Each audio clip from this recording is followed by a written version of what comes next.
Good morning, friends. Welcome back to my YouTube channel Medical Classes by Dr. Srinidhi Kumar Acharya. Please don't forget to subscribe to my channel and also please give your valuable comments. You can also visit the playlist. In the playlist, I have provided almost all the topics so far discussed in a very systematic order. So this is quite convenient for the study. Anyway, my dear friends, we know that we're discussing about some of the important issues related to the vaccination that we face in the common day-to-day practice. Now this is another case. This is a case of 8-year-old child and who was recently diagnosed as ALL or acute lymphoblastic leukemia, and rightly now she is under chemotherapy for the same. 8-year-old girl recently diagnosed as ALL and chemotherapy was advised and she is taking that. But thing is, in this case, unfortunately the girl developed some eruptions with the fever, during the course of the time of chemotherapy. So she developed some eruption with the fever, and which looks like varicella, because we know that chemotherapy is the one which actually depresses our immune system, or immune suppression will be there, and we can easily anticipate such kind of viral infections, no doubt. So unfortunately same has been happened in this case also. She is ongoing the chemotherapy, and meantime she also developed the eruption with the fever and it was diagnosed as varicella.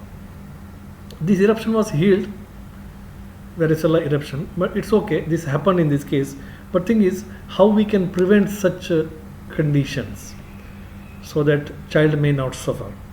Child is undergoing chemotherapy for some or the other malignancies. In the meantime, child get some of the viral infections, the most common being chickenpox or varicella.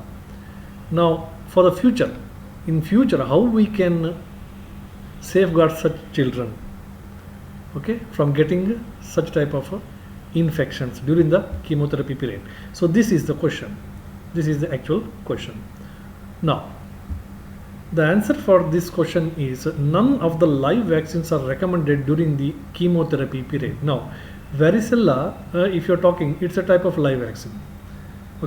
So in this case, the child was suffering from varicella. Child has been affected with the varicella, and we cannot go for any varicella vaccine because it's a live vaccine. Child is on the period of chemotherapy. Even though the child is on chemotherapy, for the preventive purpose, we cannot go for varicella. Child not yet developed any varicella, but we want to give the prevention. Therefore, we will go for varicella vaccination. That is also not possible because you cannot give any live vaccines during the time of the chemotherapy. Chemotherapy itself is a immunosuppression period. So that is also not recommended. So best way to do this is, suppose if you are planning for chemotherapy, then you have to vaccinate the child 3 months before chemotherapy.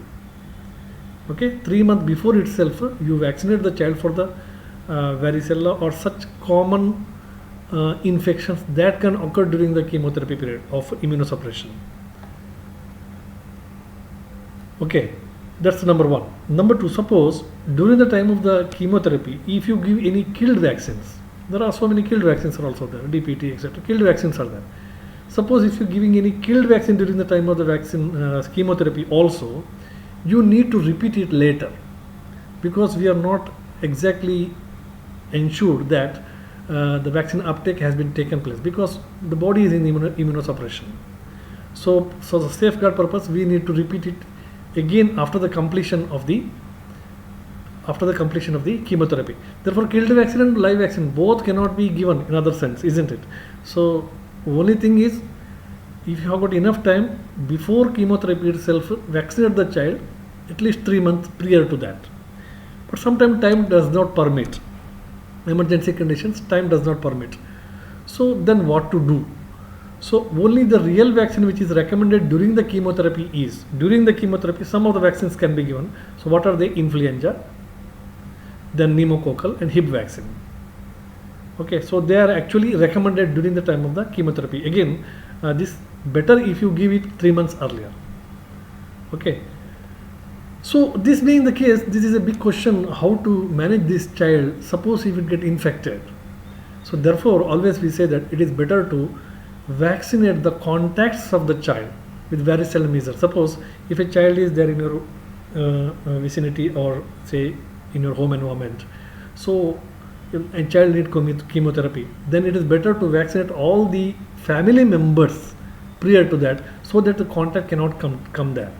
So better is always vaccinate the contacts of such child with varicella and measles, like live vaccines, measles, etc. So this is the only way out. Otherwise, this is a big question. Okay, and if you got sufficient time to vaccinate the child before chemotherapy, you have got 3 or 4 months, then it's well and good. You give almost all the vaccines and make the baby safe, and then you go for the chemotherapy. Otherwise, only way out is you have to vaccinate the family contacts. This is all for today. Thank you very much. Please don't forget to subscribe to my channel, and also please give your valuable comments. Thank you very much.